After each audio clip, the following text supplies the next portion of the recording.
We know that when we have endogenous explanatory variables, then the OLS estimator will be biased and inconsistent. This lecture will introduce a new estimator called an instrumental variable estimator, or IV estimator for short, and we'll do it first for the simplest case with a linear regression model with just one explanatory variable that happens to be endogenous. So that's the setup of the lecture. A linear regression model, we have random sampling, y depends on just one explanatory variable, but the problem here is that x is exogenous. The expected value of the error term conditionally on x is no longer 0 for all observations, and we know that that means that OLS will be biased and inconsistent. Standard errors will be inconsistent and inference cannot really be trusted. So as a concrete example, suppose that y is income and x is education.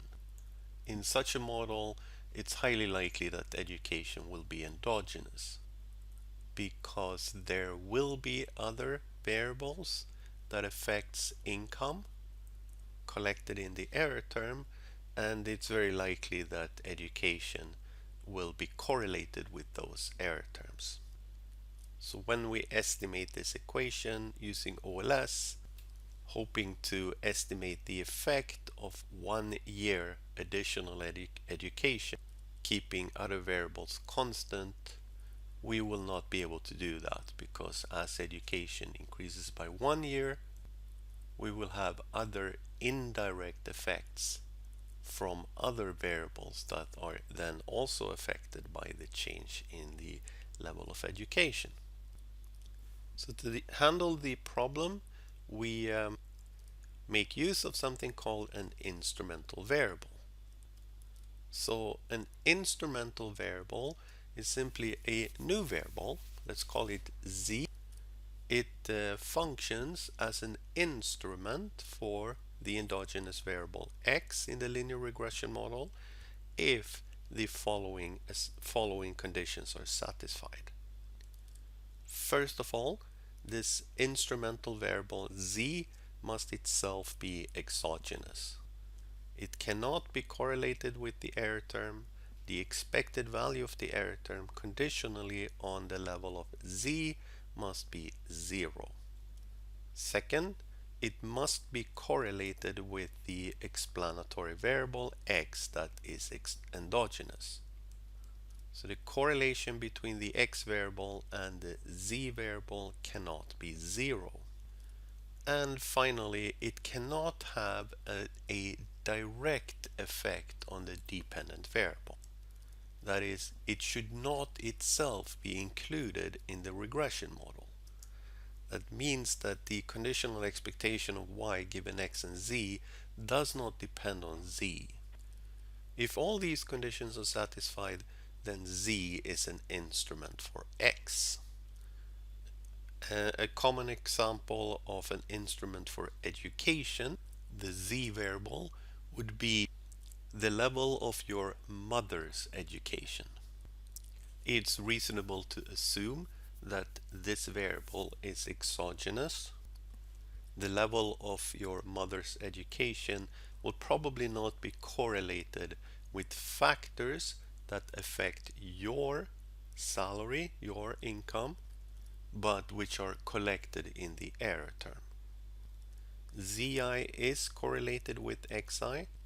There is plenty of empirical results suggesting that the level of education of a parent is correlated with the level of education of the child. Finally, Zi will not have a direct effect on Yi. It's hard to claim that the level of your mother's education will directly affect your income. The effect is only indirect in the sense that if your mother has a high level of income, it will be correlated and make it likely that you have a high level of income and therefore generally a higher income. Now it turns out that the higher the correlation is between the instrument and the endogenous variable, the more useful the instrument will be.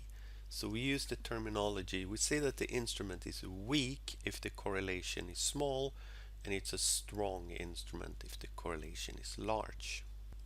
So once we have a linear regression model with one endogenous explanatory variable, and we have identified an instrument for this endogenous variable, we can do the instrumental variable estimator. So the IV estimator for beta 2 is not the same as the OLS estimator. The IV estimator is calculated using this formula. The first thing that you can note is that the IV estimator uses the information from both the y variable and the x variable, but also from the z variable. Another thing you can see is that if I use my x variable as an instrument for itself, that is, if I let z be equal to x, then the IV estimator will become exactly the OLS estimator. So it's actually possible to prove that this estimator is consistent even when x is endogenous, as long as the instrument is exogenous and correlated with the x variable. The estimator for beta 1 will not change, it still looks like this. So let's have a look at how to do IV estimation using Gretel. Here I have a data set of just roughly 3,000 individuals. A lot of variables, but we're just going to focus on a couple of them. Ed is the education in years, and wage is the salary. And we also have the instrument that we will use, which is mom ed, that's your mother's education. So if I run a regression using OLS and I explain wage using, not here, wage as your dependent variable, and we use education as the explanatory variable, simple linear regression model using OLS, then these estimates are questionable since we would suspect education to be endogenous. Before we use mother's education as an instrument, we have to convince ourselves that it is indeed correlated with education. So if I do data, actually it's in view, correlation matrix, and we pick education and mother education, we see that they are indeed correlated, correlation of 0.4. And Gretel also actually tests the hypothesis that they are not correlated, and that is soundly rejected. So assuming that the level of your mother's education is exogenous in this regression model, we can do the IV estimator. And the IV estimator in Gretel is found here just below ordinary least squares. We have instrumental variables, and the one we're talking about right now is two-stage least squares. I'll come back to that in a second, why it's called two-stage least squares. But we pick that one, and you see that you get a new box, and that's the box for instruments. So we want again wage to be the dependent variable. I want education to be my x variable, and as an instrument for education I want mother's education. Press OK, and you can see that the effect is quite significant, from 29 something to 45 something. But you can also see a general result that follows when you do instrumental variables, and that is that the standard error has gone up quite significantly. So this estimator is, or I should say this estimate comes from a consistent estimator. To do IV in eViews is equally simple. Just do quick estimate equation, change the method from least squares to two-stage least squares, which is the IV, and you also get a box for the instruments. Type your equation, wage 76, constant, and ed 76. Type the instruments, which is mom ed, I think it's called, and do OK, and we have the IV estimator. So let's just quickly look at this issue for why the IV estimator is sometimes called the two-stage least squares estimator. Let's set up an auxiliary regression where we explain x, our endogenous variable, using the instrument. So xi is some gamma 1 plus gamma 2 times zi plus some error term nu I. This is like an auxiliary regression, meaning that it's not really a regression that we're interested in per se. So we're running a regression where we try to explain our level of education, and the explanatory variable is mother's level of education. So we estimate this using OLS. That will give us estimates G1 and G2 for the gammas, and I can find fitted values. I can get xi hats, the fitted values of this auxiliary regression. Now, if I run a new regression, a second regression, and I run it with y as my dependent variable, salary depends on theta 2, and I use my fitted values of education instead of the actual values, plus some error term running out of symbols. Let's call the error term tau I. If I run this using OLS, then it turns out that the estimator of theta 2, the OLS estimator, will be exactly the same as the IV estimator of beta 2. So you can find the IV estimator of beta 2 in this regression model using OLS twice. That's why it's called two-stage least squares. The first regression, you have to find fitted values. This is the first regression. You have to find fitted values, and then you run a second regression also using OLS, where the fitted values are your explanatory variables. This process will lead you to the same estimator of the IV estimator. So as a final topic, let's look at a simulation study to demonstrate that the IV estimator actually works. So here I have done a new simulation study. First, I start out by just simulating data for an instrumental variable. I've done a very simple thing here. I just simply simulate from a normal distribution with a standard deviation of 2. Then I've continued simulating data for the error term in our regression model, and that too is simulated using a normal random variable with standard deviation of 1. Note that there is no connection between the z and the epsilon. That's important because I want my z, my instrument, must be exogenous. So there is no correlation between the error term and the instrument. Next, I simulate data for my explanatory variable. So the thing here is I want my explanatory variable to be correlated with the error term, making it endogenous. But I also want it to be correlated with the instrument. That's one requirement for z to actually be an instrument. So you can see that what I have done here is simply just taking a linear combination of a and b. So the x variable is basically a weighted sum of z and epsilon. I've just used some weights such that the variance of the x variable is 4, just like the z variable.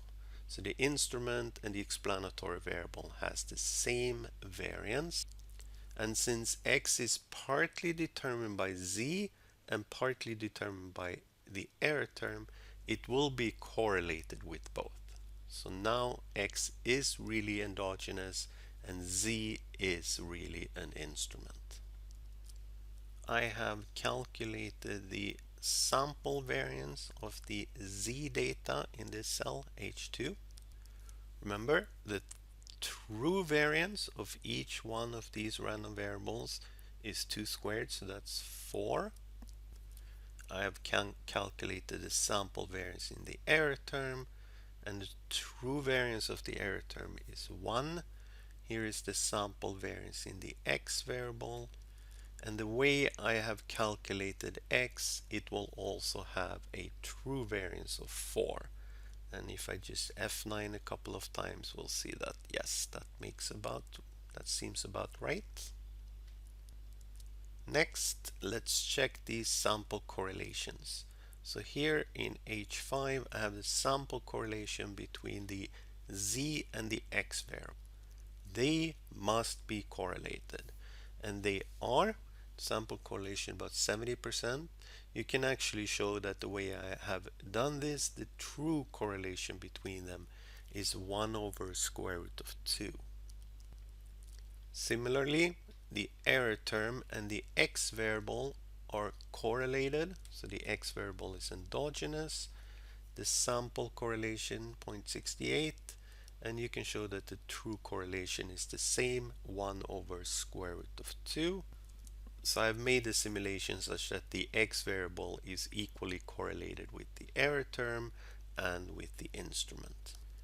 If we focus on these ones, we can see that it makes sense, right? These are approximately 0.71. If I just F9, we can see that yes, that seems to make sense also. So let's simulate some y data. And I have simulated y data from a very simple regression model. I have set beta 1 equal to 0 and beta 2 equal to 1. So y is just 0 plus 1 times the x variable, c2. Note that, that's important, plus the error term. So y is indeed determined by the x variable, and the x variable is endogenous. So we would expect the OLS estimator to be biased. So let's check that. Here I have calculated the OLS estimator of B2, and just to make life simple, I have run a regression of y on the x variable, but I have set the intercept to 0, so I'm just estimating beta 2. And this is my estimator. Remember, true beta 2 was 1 and B2 is 135. So let's F9 a couple of times to see if this is unbiased or not. 132, well, you can clearly see that it's biased. It seems like it's somewhere between 1.3 and 1.4, so it has a bias upwards of about 40%. So let's do the IV estimator in Excel. I have two options. I can either just use the formula for the IV estimator, or I can use this two-step procedure. So let's do the two-stage least squares.